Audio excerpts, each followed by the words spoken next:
Have a nice day. Well, this is a really important Senate race nationwide, and that's because we're on the front line of stopping one party getting control of both houses of Parliament here in the ACT. We know now that it's very likely Tony Abbott will be elected Prime Minister tomorrow. In fact, we expect to know within hours of the polls closing, and that means it's the Senate that really matters. One of the things I've been very pleased to see happen in the last week is thousands of people telling us they're voting Greens for the very first time, but in particular telling us they're voting strategically.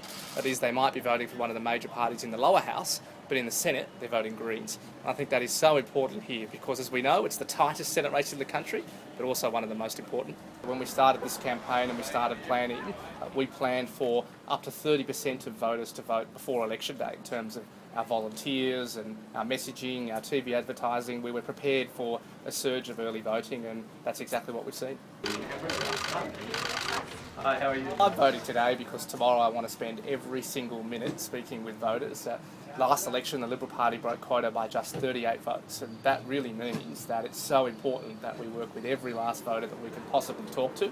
There are a lot of people this election, a lot more than in previous elections, who are turning up to the booths undecided, and I want to make sure I can speak with as many as possible before they cast their vote.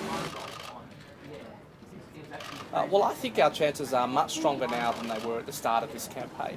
All the polling we're seeing, all the feedback we're getting gives us an indication that we might just be on track for an upset victory on election day, but I've always said it's an uphill battle. We're very hopeful. The feedback we've been getting is absolutely fantastic.